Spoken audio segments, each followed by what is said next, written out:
ইসলাম বলেছে তুমি মিথ্যে কথা বলো। এখানে হোয়াটসঅ্যাপ ফেসবুক লাইভ হচ্ছে অনেক। আমি প্রশ্ন করতে চাই, কোরআনে কোনো জায়গায় লেখা আছে যে মিথ্যা কথা বলতে হবে?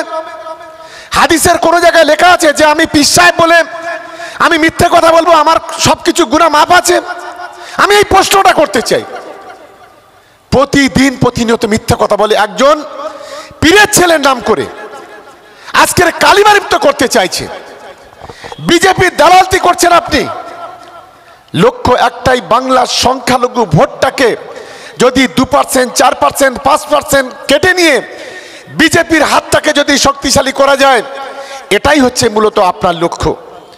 কিন্তু আপনি বোধহয় ভুলে গেছেন বাংলার সংখ্যালঘু মুসলিমরা, বাংলার হিন্দু ভাই বোনের এত বোকা নয়। আপনি কোথায় কোথায় বলেন তপশিলি জাতি, তপশিলি উপজাতি। আপনার পার্টিতে কজন নেতা আছে গো তফসিলি জাতি উপজাতি? আপনি তফসিলি জাতি উপজাতির জন্য কত লড়াই করেছেন? আপনি সংখ্যালঘুদের জন্য ভাঙড়ে এসে মায়া কান্না কাঁদেন, আর বিধানসভায় গিয়ে শুভেন্দুকে পাজা মেরে কোলাকুলি করেন। কে এই শুভেন্দু যে প্রতিদিন ইসলাম ধর্ম আর সনাতন ধর্মকে ভাগ করার চেষ্টা করে, যে প্রতিদিন হিন্দু মুসলমানকে বিভাজন করার কথা বলে, যে প্রতিদিন বাংলার 10 কোটি মানুষকে বঞ্চিত করার জন্য কেন্দ্রীয় সরকারের মন্ত্রীদের পায়ে পড়ে থাকে? লজ্জা লাগে না আপনাদের? কোমর ও হাঁটু ব্যথা, হাঁপানি, চর্মরোগ, বাত, অর্শ এবং পুরুষ ও মহিলাদের গোপন রোগের সুচিকিৎসা করতে চলে আসুন সুলতানা আয়ুর্বেদিক ক্লিনিকে। ঠিকানা ভাঙড় চিনেপুকুর মোড়, পঞ্চায়েত অফিসের বিপরীতে। যে দল বলেছিল 2 কোটি মানুষকে ঘাট ধাক্কা দিয়ে বাংলাদেশে পাঠিয়ে দেব, কারা বাংলায় 2 কোটি মানুষ? বাংলার 10 কোটি মানুষের মধ্যে 2 কোটি মুসলিম মানুষ। এসব আমরা বুঝি না? যে দল বলেছিল বাংলার সংখ্যালঘুদের কবরে পুঁতে দেব, আপনি তো সেই দলের নেতাদের সঙ্গে কোলাকুলি করছেন। লজ্জা লাগে না আপনার? একজন বেহায়া, একজন অসভ্য রাজনীতি করতে এসে মিথ্যার ফুলঝুরি ছুটিয়ে ভাঙড়ের মানুষকে বোকা বানিয়ে একবার ভোট নেওয়া যায়, বারে বারে ভোট নেওয়া যায় না। আমি তাই এই এলাকার সর্বস্তরে মানুষ, হিন্দু মুসলমান আমরা যারা বসবাস করি, আমরা তাদেরকে অনুরোধ করতে চাই, আগামী দিনে যে 4 মাসের মধ্যে লোকসভা নির্বাচন, সেই নির্বাচনটাই খুদে সিপিএম আর খুদে আইএসএফ এর বিরুদ্ধে নয়। সেই নির্বাচনের লড়াইটা হলো বিজেপির বিরুদ্ধে, সেই লড়াইটা হলো সাম্প্রদায়িকতার বিরুদ্ধে। যারা গোটা দেশটাকে ধ্বংস করতে চাইছে, গোটা দেশ জুড়ে হিন্দু মুসলমানের দাঙ্গা বাঁধাতে চাইছে, যারা বাবরি মসজিদের মতো 400 বছরের পুরানো কাঠামো আরো অনেক মসজিদকে ভাঙতে চাইছে, অনেক মন্দিরকে টুকরো টুকরো করতে চাইছে, আমাদের লড়াইটা হচ্ছে তাদের বিরুদ্ধে। আমরা সেই লড়াইটা করতে চাই। তাই আমি আপনাদের কাছে অনুরোধ করব, আগামী দিনে বাংলার সাম্প্রদায়িক সম্প্রীতি থাকবে কিনা এই নির্বাচন ঠিক করে দেবে।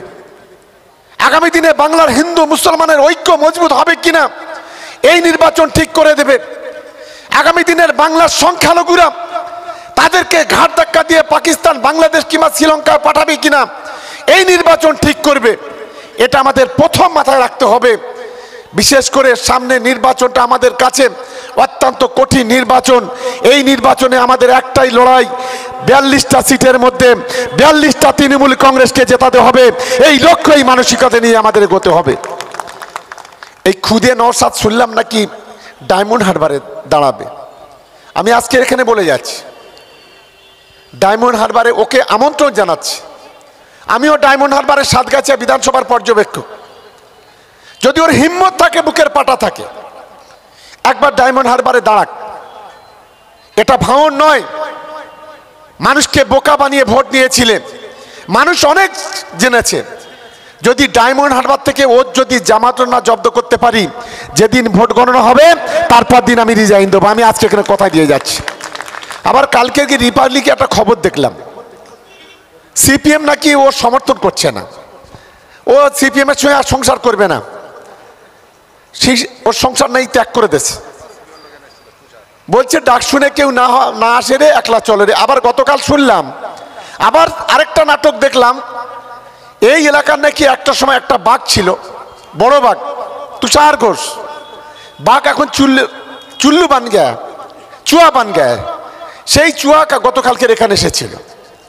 তাহলে এদের নাটকটা বুঝতে হবে, কে কার সঙ্গে কখন থাকছে, কখন খাচ্ছে, কার সাথে কথা বলছে, কার সাথে উঠছে, কোথায় কোন কথা বলছে, তার ঠিক ঠিকানা নেই। এর আবার একজন নেতা আছে লয়ার, আমি নাম বলছি না, সেই নেতাকে আবার মাঝে মাঝে এখানে মিটিং করে। আরে এটা হাইকোর্ট নয়, এটা হচ্ছে ভাঙড়। ওই নেতা বাবুর বলি এতটা সোজা নয়। একবার মানুষ ভাঙড়ে মানুষ বোকা বানিয়েছ, কিন্তু দ্বিতীয়বারে বোকা বানাতে পারবে না। ভাঙড়ের মানুষের লড়াইয়ের ইতিহাস আছে, আন্দোলন আছে।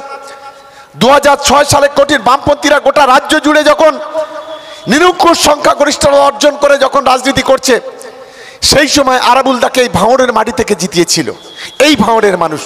তৃণমূল কংগ্রেসকে জিতিয়েছিল, আমরা ভুলিনি। তাই আমি অনুরোধ করতে চাই, যেটা হয়েছে ছেড়ে দিন। আগামী দিনের সাম্প্রদায়িকতার বিরুদ্ধে যে লড়াই, আরএসএস এর বিরুদ্ধে যে লড়াই, বজরং দলের বিরুদ্ধে যে লড়াই, এই খুদে মৌলবাদীদের বিরুদ্ধে যে লড়াই, সেই লড়াইয়ে গোটা ভাঙড়ের মানুষকে ঐক্যবদ্ধ হতে হবে। আমি আশা করব যে আপনারা দায়িত্ব নিয়ে সেই কাজটুকু করবেন। এবং আগামী 17 তারিখ অর্থাৎ কাল বাদে পরশু দিন আমরা পোলের হাট অনে, সেখানে আমাদের একটা কর্মী সভা আছে। আমি বেওতা টুয়ের নেতৃত্বকে বলবো, আরাবুলদা ইতিমধ্যে বলেছে, এখান থেকে যেন 100 খানা বাইক অন্তত আমাদের কর্মীরা যায়, সেটা অবশ্যই আজকে তাদেরকে আমন্ত্রণ জানাচ্ছি। আমার বক্তব্য শেষ করার আগে আমি গোটা বেওতা 2 নম্বর অঞ্চলের সমস্ত গ্রাম পঞ্চায়েত, পঞ্চায়েত সমিতি, জেলা পরিষদ, এখানে আমাদের পার্টির যারা নেতৃত্ব আছে, অঞ্চলের যারা নেতৃত্ব আছে, জনপ্রতিনিধি যারা আছে, তাদের সকলকেই দলের পক্ষ থেকে আরও একবার ধন্যবাদ, অভিনন্দন, ভালোবাসা জানিয়ে আমার বক্তব্য আমি শেষ করছি।